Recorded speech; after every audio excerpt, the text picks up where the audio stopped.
नमस्कार दोस्तों, स्वागत है आपका हमारे चैनल ग्लोबल शेयर में। दोस्तों, आज हम अपनी कंप्यूटर की दूसरी वीडियो यानी पार्ट 2 को शुरू करने वाले हैं। तो पार्ट 2 को शुरू करने से पहले मैं आपको बता दूं कि इस जो वीडियो ये आज बनने जा रही है इसमें कौन कौन से टॉपिक आपको मैं बताने वाला हूं। सबसे पहले हम इसमें बात करेंगे कंपोनेंट्स ऑफ कंप्यूटर के बारे में। तो चलिए शुरुआत करते हैं। इसके बाद जो धीरे धीरे और भी टॉपिक आएंगे उनको भी कवर करते चलेंगे। Components of a computer. अब मैं आपको बता दूं, ये मैंने लिखा हुआ है, सब चीज़ मैंने लिख ली है पहले से ही। कंप्यूटर एक ऐसी चीज़ है जो कि बहुत सारे पार्ट्स के साथ मिलकर काम करता है और कुछ पार्ट्स ऐसे होते हैं जो कि कंप्यूटर को चलाने और उससे परिणाम हासिल करने में हमारी पूरी तरीके से मदद करते हैं और जिन्हें हम हार्डवेयर कहते हैं, यानी जो अलग से लगाए जाते हैं, जैसे माउस होता है और ऐसी बहुत सारी चीज़ें होती हैं जो कि कंप्यूटर के कंपोनेंट्स के रूप में हमारे सामने होती हैं और जिन्हें हम कंपोनेंट्स बोलते हैं, यानी हार्डवेयर जो कि फिजिकल रूप में हमारे सामने होते हैं, भौतिक रूप में। उन्हें हम जो सॉफ्टवेयर होते हैं, सॉफ्टवेयर के विपरीत दिशा में। आपने देखा होगा सॉफ्टवेयर और हार्डवेयर दोनों एक जैसे लगते हैं लेकिन दोनों हैं अलग अलग। इसी तरीके से आप समझ लेना। आपको ये हिंट दे रहा हूँ समझने के लिए कि अगर आपको नहीं पता है कंपोनेंट्स क्या है तो सॉफ्टवेयर का जो विपरीत होगा हार्डवेयर, जो हार्डवेयर होते हैं वही कंपोनेंट्स होते हैं कंप्यूटर के। तो आपको आशा करता हूँ ये अच्छे से समझ आया होगा।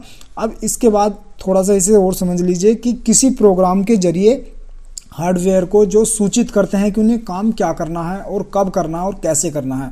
ये काम कौन करता है? ये काम कंप्यूटर की जो प्रोसेसिंग मेमोरी होती है उसके जरिए हार्डवेयर को ये सूचित किया जाता है। सॉफ्टवेयर की मदद से ही किया जाता है हालांकि, लेकिन ये सूचित किया जाता है हार्डवेयर को। जैसे कीबोर्ड होगा, माउस होगा, उन्हें पता होता है कि उन्हें आपको काम क्या करना है और कैसे करना है। अब इसके बाद नीचे हम बात करेंगे थोड़ी सी और। कंप्यूटर अलग अलग प्रकार के हो सकते हैं लेकिन सभी में एक बात कॉमन होती है कि उनमें कुछ ज़रूरी पार्ट्स होते हैं, जैसे कि उनमें थोड़ी बहुत डिफरेंस देखने को मिल सकता है, लेकिन कंप्यूटर के साथ जो पार्ट्स काम करते हैं उनकी मैंने यहाँ पर लिस्ट बनाई हुई है। यहाँ पर मैं आपको दिखा देता हूँ। सबसे पहले तो हो जाता है मॉनिटर, यानी जिसे हम TFT बोलते हैं। इसके बारे में आगे हम विस्तार से बात करेंगे सब चीज़ों के बारे में। मॉडेम है, डोंगल है, इंटरनेट अडेप्टर आदि जो होते हैं ये। इसके साथ है सिस्टम यूनिट, माउस है, स्पीकर है, प्रिंटर है और कीबोर्ड है।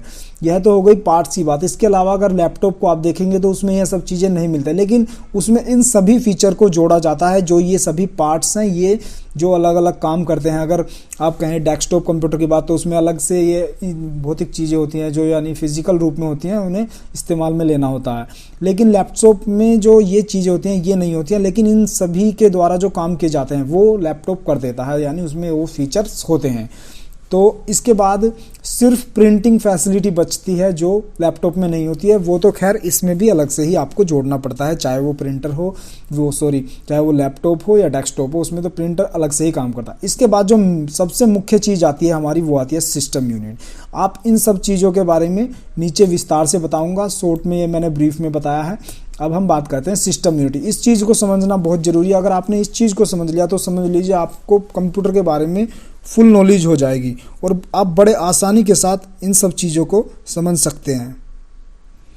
अब हम बात करेंगे सिस्टम यूनिट के बारे में। दोस्तों, सिस्टम यूनिट क्या होती है मैं आपको बता देता हूँ। सिस्टम यूनिट किसी भी कंप्यूटर, यानी जो भी कंप्यूटर होते हैं कंप्यूटर का, इसे सबसे ज़्यादा इम्पोर्टेंट पार्ट्स हम कह सकते हैं। ठीक है, सिस्टम यूनिट में सबसे ज़रूरी चीज़ जो पहली होती है वो होती है CPU हमारा। अब जिसे कि कंप्यूटर का आप दिमाग भी कहते हैं और पूरा कंप्यूटर इसी से रन होता है, इसी से चलता है। CPU को माइक्रो प्रोसेसर भी कहा जाता है। इसके बाद दूसरी सबसे ज़रूरी चीज़ होती है रैंडम एक्सेस मेमोरी, यानी रैम, जिसे कि हम इस नाम से जानते हैं, रैम शॉर्ट में बोलते हैं। ये पूरा नाम होता है इसका रैंडम एक्सेस मेमोरी, यहाँ पर आप देख सकते हैं। अब इसके बाद यह उन सभी डाटा को अस्थायी रूप से तब तक स्टोर करके रखता है जो कि कंप्यूटर के चालू होने तक CPU इस्तेमाल करता है। इसके बारे में मैं आपको थोड़ा सा नीचे खुलकर पूरा अच्छी तरीके से बताऊंगा और आपको समझ आ जाएगा कि रैम में स्टोर हुआ डाटा कंप्यूटर के बंद होने पर अपने आप डिलीट हो जाता है। अब इसके बाद इसके अलावा सिस्टम यूनिट से जुड़े सभी पार्ट्स कंप्यूटर से केबल के जरिए कनेक्ट रहते हैं, ये तो आपको पता ही होगा। और सभी केबल्स के लिए सिस्टम यूनिट यानी आपके CPU के ठीक विपरीत दिशा में, आपका जो CPU होता है उसके आप ठीक पीछे देखेंगे तो आपको केबल्स के पोर्ट्स दिखाई देंगे, जिन्हें हम हब भी बोलते हैं और पॉइंट भी कहते हैं, केबल के पॉइंट। ठीक है, जो हार्डवेयर सिस्टम यूनिट का भाग नहीं होते हैं उन्हें हम पेरिफेरल डिवाइस या फिर डिवाइस भी कहते हैं। इनके बारे में भी हम नीचे बात करेंगे। अब सबसे जो मुख्य चीज़ आ जाती है वो आती है हमारी सिस्टम यूनिट मेमोरी और कंप्यूटर मेमोरी, जो कि प्राइमरी और सेकेंडरी मेमोरी होती है। इसके बारे में मैं आपको बिल्कुल विस्तार से बताऊंगा और बहुत ही आसान भाषा में। दोस्तों, प्राइमरी मेमोरी को हम इंटरनल मेमोरी भी कहते हैं। यह मुख्य मेमोरी होती है, जैसे कि कंप्यूटर की रैम, जो कि तब तक डाटा को स्टोर या होल्ड पर रखती है जब तक कि सिस्टम चालू रहता है। आप समझने की कोशिश करिए इसे। और सिस्टम के बंद होते ही यह मेमोरी उस डाटा को ऑटोमेटिकली ही डिलीट कर देती है। कंप्यूटर में इंस्टॉल रैम और कैश मेमोरी दोनों प्राइमरी स्टोरेज या प्राइमरी मेमोरी के उदाहरण हैं।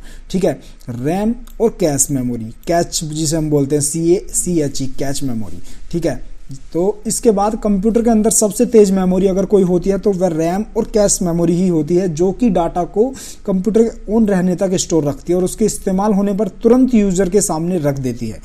आप इसे एग्जाम्पल के तौर पर ऐसे ले सकते हैं, जैसे आप अगर सेकेंडरी मेमोरी में स्टोर किसी डाटा को खोलकर अपने कंप्यूटर पर देख रहे हैं तो वह अपने आप कंप्यूटर की प्राइमरी मेमोरी में तब तक स्टोर रहता है जब तक कि आप कंप्यूटर को शट डाउन नहीं कर देते हैं। यानी आप जितनी बार भी अगर मान लिया आपने कंप्यूटर स्टार्ट कर लिया है और आप कोई फाइल देख रहे हैं अपने कंप्यूटर की हार्ड ड्राइव में, अपने स्टोरेज में स्टोर की हुई है, उसे देख रहे हैं, फाइल्स है, कुछ भी A to Z कुछ भी चीज़ है, अगर आप उसे देख रहे हैं और आप जब उसे पहली बार खोलते हैं तो वो भले ही सेकेंडरी मेमोरी से खुल रही है, लेकिन उसे रैम अपने पर जो मतलब पहली मेमोरी होती है, जो कि प्राइमरी मेमोरी होती है, जो मुख्य होती है मेमोरी, उसमें स्टोर कर लेती है। और जब तक आपका कंप्यूटर बंद नहीं होता, आप कितनी भी बार उस फाइल को खोलिए, बहुत ही तेज़ी के साथ खोल कर दी जाएगी। तो कह सकते हैं कि भले ही उस चीज़ को प्रोसेसर कर रहा है, लेकिन वो तब तक के लिए टेम्परेरी के रूप में जो आपकी प्राइमरी मेमोरी होती है उसमें स्टोरेज रहती है, स्टोर हो जाती है। अब इसके बाद बात आती है सेकेंडरी मेमोरी की। जी हाँ दोस्तों, अब हम सेकेंडरी मेमोरी की बात करेंगे। इसमें क्या होता है, सेकेंडरी मेमोरी में स्टोरेज डिवाइस आते हैं, जैसे कि आपकी हार्ड ड्राइव हो गई, सॉलिड स्टेट ड्राइव आदि हो गई, जिनके बारे में आपने सुना भी होगा। इसमें रिमूवेबल स्टोरेज डिवाइस जैसे कि स्टोरेज मीडिया, CD DVD और USB स्टोरेज आदि इसके प्रमुख उदाहरण हैं। प्राइमरी मेमोरी की तरह अगर सेकेंडरी मेमोरी की बात करें तो CPU इस मेमोरी को सीधे इस्तेमाल नहीं करता है। जो भी डाटा सेकेंडरी मेमोरी का इस्तेमाल के लिए खोला जाता है वह पहले आपके कंप्यूटर की रैम में स्टोर होता है और सीधे प्रोसेसर को भेजा जाता है। ये चीज़ आप समझ लीजिए, बहुत ही आसान है और आप अगर इसे ध्यान रखेंगे तो आपको कभी भी कोई भी दिक्कत नहीं होगी कंप्यूटर से रिलेटेड किसी भी चीज़ में। ठीक है, और यह डाटा तब तक रहता है जब तक कि आपका कंप्यूटर बंद नहीं हो जाता है, जैसा कि मैंने अभी आपको पहले बता दिया है। ठीक है, अब कंप्यूटर में इंस्टॉल रैम यहाँ बहुत ज़्यादा इंपॉर्टेंट रोल प्ले करती है, क्योंकि ये आपको बहुत ही तेज़ी के साथ रिजल्ट्स देती है और आप जो भी डाटा सेकेंडरी मेमोरी में एक्सेस कर रहे हैं, ध्यान से गौर से समझना मेरी बात को, वो रैम से प्रोसेसर को भेजकर फिर प्रोसेस होकर, ठीक है, आपके पास वापस आता है। अब आप इस चीज़ को समझ लीजिए। ठीक है, सेकेंडरी मेमोरी में किसी भी कार्य को तेज़ी के साथ करने की क्षमता बिल्कुल भी नहीं होती है, यानी मतलब नाम मात्र के बराबर होती है, इतनी स्पीड उसके अंदर नहीं होती है। भले ही वो सेकेंडरी मेमोरी भले ही जो मतलब कैपेसिटी के हिसाब से आप कह सकते हैं वो ज़्यादा बड़ी हो सकती है, लेकिन उसमें कार्य को तेज़ी के साथ करने की क्षमता नहीं होती है। और इसी कारण से रैम को कंप्यूटर हो, लैपटॉप हो, हर जगह इसे इंस्टॉल किया जाता है। आप समझ लेना मेरी बात को, ये बहुत ही इंपॉर्टेंट रोल प्ले करती है रैम। ठीक है, आप चाहे कोई प्रोग्राम ओपन करें या फिर कोई फाइल आप देखें, चाहे वो आपके कंप्यूटर में रैम में हो, चाहे वो आपकी कंप्यूटर की सेकेंडरी मेमोरी में हो, आपके कंप्यूटर में जो रैम और प्रोसेसर अगर ना हो तो आप इतनी तेज़ी के साथ कभी भी नतीजे नहीं पा सकते हैं। ठीक है, आपको समझने की ज़रूरत है कि रैम और प्रोसेस की वजह से ही इतनी तेज़ी से आप जो भी फाइल खोलते हैं वो इतनी तेज़ी से तभी प्रोसेस हो पाती है, क्योंकि आपके कंप्यूटर के अंदर रैम और प्रोसेसर ये दोनों चीज़ें मिलकर कॉम्बिनेशन बनाकर काम करती हैं सेकेंडरी मेमोरी के साथ। ठीक है, सेकेंडरी मेमोरी प्राइमरी मेमोरी से बहुत ज़्यादा स्लो होती है, लेकिन इसकी स्टोरेज कैपेसिटी प्राइमरी मेमोरी से कहीं ज़्यादा होती है। अब मैं आपको एक छोटा सा उदाहरण बता दूं, इसी से आप समझ जाएंगे। देखिए, जैसे अगर आपके पास कोई कंप्यूटर है, उसमें 1 टेराबाइट यानी 1000 GB की हार्ड ड्राइव है, तो आपने देखा होगा कि आपके कंप्यूटर में आमतौर पर 4 GB या फिर 8 GB, 12 GB या फिर ज़्यादा से ज़्यादा 16 GB की मेमोरी होती है, जो कि आजकल इतना ही लोग इस्तेमाल करते हैं, इससे ज़्यादा नहीं लगवाते हैं, क्योंकि ये बहुत मतलब एक्सपेक्टेड समझ सकते हैं आप, ये बहुत ज़्यादा हो जाती है। 16 GB की रैम भी 4 GB 8 GB से भी बहुत अच्छे तरीके से काम चल जाता है। अब इसका सीधा सा अर्थ है कि आपके कंप्यूटर में जो सेकेंडरी मेमोरी की क्षमता है वो प्राइमरी मेमोरी की तुलना में 64 गुना ज़्यादा है। आप समझ सकते हैं 1024 GB 1 टेराबाइट, और अगर आप इसी तरीके से 16 GB भी कर दे तो भी वो 64 गुना ज़्यादा होगी। ठीक है, अब इस चीज़ को समझने की थोड़ा और ज़रूरत है कि secondary memory non volatile memory होती है, जो कि आपके डाटा को किसी भी स्थिति में बनाए रखती है और आपका डाटा हमेशा के लिए सुरक्षित रहता है। लेकिन वहीं अगर रैम कंप्यूटर के बंद होते ही या फिर कंप्यूटर को रिस्टार्ट करते ही पिछले डाटा को डिलीट कर देती है। सेकेंडरी मेमोरी को डाटा को आप परमानेंट यानी स्थायी रूप से सुरक्षित रखने के लिए इस्तेमाल कर सकते हैं, जैसे कि ऑपरेटिंग सिस्टम हो गया, आपका एप्लीकेशन हो गई, सॉफ्टवेयर हो गई, आपकी कोई फाइल्स है, या इसके अलावा जो भी आपकी A to Z जितने भी डॉक्यूमेंट्स हैं आप वो सेकेंडरी मेमोरी में ही स्टोर करते हैं, उसके अलावा वो कहीं स्टोर भी नहीं होते हैं। ठीक है, तो इसी के लिए सेकेंडरी मेमोरी इस्तेमाल होती है। अब इसके बाद बात आती है स्टोरेज डिवाइस। दोस्तों, स्टोरेज डिवाइस वो डिवाइस होते हैं जो कि मेटल और प्लास्टिक के रूप में आपको देखने के लिए मिलते हैं। इसमें अलग अलग प्रकार के एग्जांपल्स आपको मैं नीचे बताऊंगा और इसमें आप अपने डाटा को लंबे समय तक सुरक्षित रख सकते हैं। ये वैरी करता है कि आप किस स्टोरेज डिवाइस को इस्तेमाल में ले रहे हैं। जब तक कि आप खुद उसमें से डाटा को डिलीट नहीं कर देंगे तब तक वो डाटा डिलीट नहीं होगा, और कुछ ऐसे भी हैं जिनमें से आप डाटा डिलीट ही नहीं कर सकते, वो खराब ही हो जाती हैं बाद में आगे चलकर। जैसे कि उदाहरण के लिए मैं आपको बता दूं, हार्ड डिस्क है, आपका एक्सटर्नल हार्ड डिस्क है, CD है, DVD है, USB पेन ड्राइव है, माइक्रो SD कार्ड है। तो अब इन सब चीज़ों के बारे में मैं थोड़ा शॉर्ट में जल्दी आपको बता देता हूं ताकि वीडियो ज़्यादा लंबी ना हो। हार्ड डिस्क को आप कंप्यूटर में भी लगा सकते हैं और इसी तरीके से आप एक्सटर्नल हार्ड डिस्क को भी कंप्यूटर के साथ इस्तेमाल में ले सकते हैं और बाहरी रूप में भी आप इसका इस्तेमाल कर सकते हैं। अगर आपके पास बहुत ज़्यादा डाटा है और आपके पास कोई विकल्प नहीं बचता है कि आप अपने कंप्यूटर का डाटा बचा सकें, तो अच्छा यही है कि आप एक्सटर्नल हार्ड डिस्क ड्राइव का इस्तेमाल कर सकते हैं। यह आज के समय में सबसे बेहतर विकल्प है और ये सबसे बेटर ऑप्शन मुझे लगता है।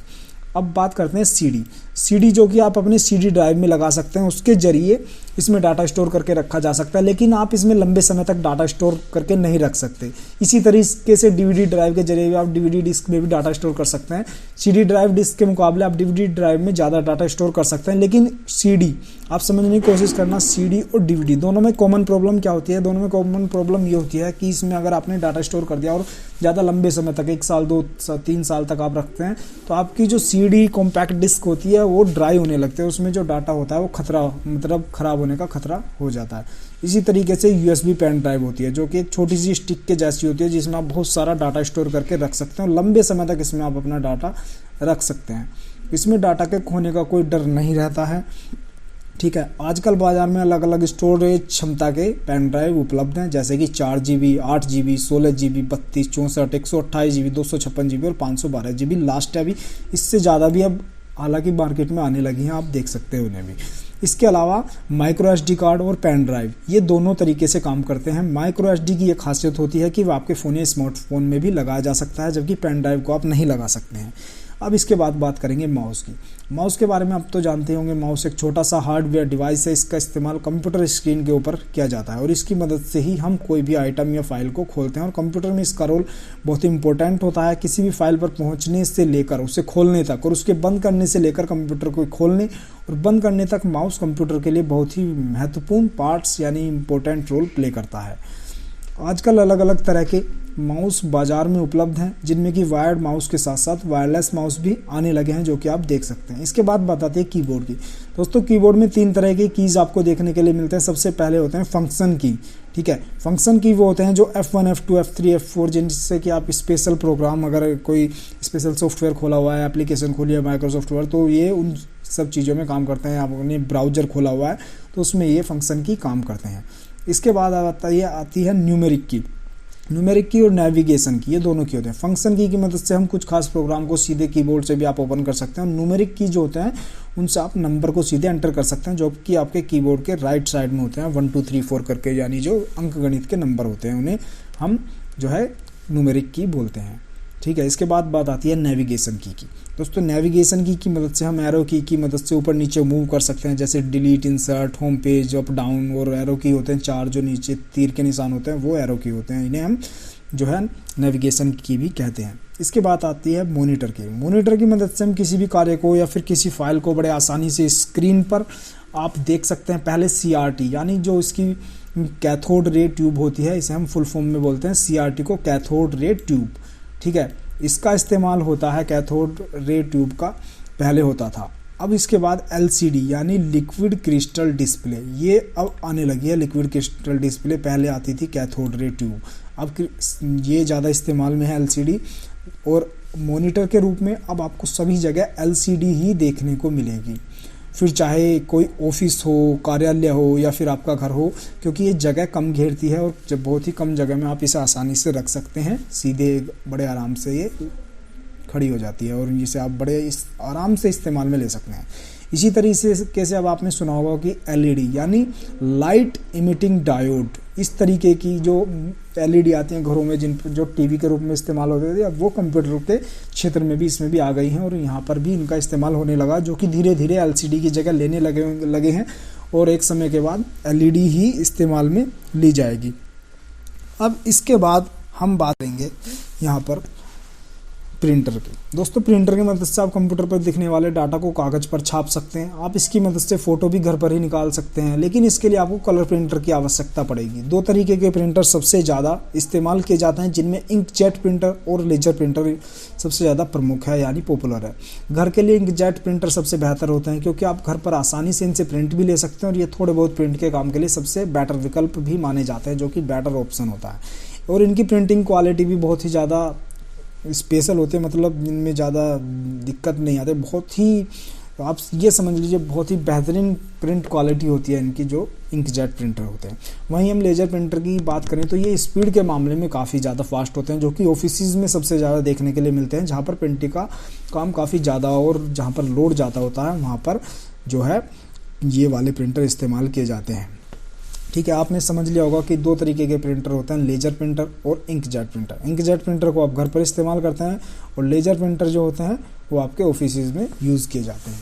ठीक है, अब हम बात करेंगे मॉडेम और नेटवर्क एडोप्टर की।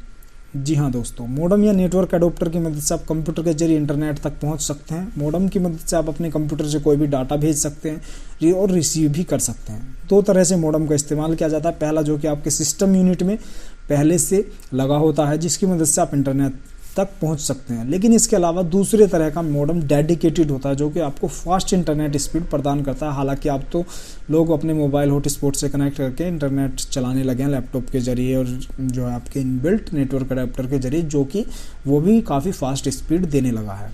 इसके बाद बात आती है स्पीकर्स और यानी साउंड सिस्टम की। दोस्तों स्पीकर्स, और यहाँ पर ये गलत हो गया और ऊपर भी आपको 2-3 जगह गलत हो गया, इसके लिए मैं माफ़ी चाहूँगा। स्पीकर का इस्तेमाल गाना सुनने या वीडियो देखने के समय आप कर सकते हैं। सिस्टम यूनिट के साथ और LCD में भी साउंड पहले से इंस्टॉल होकर भी आते हैं, लेकिन इनकी आवाज़ बहुत ही धीमी होती है। और वहीं अलग से इस्तेमाल किए जाने वाले स्पीकर की आवाज़ बहुत ही ज़्यादा अच्छी और क्रिस्टल क्लियर होती है।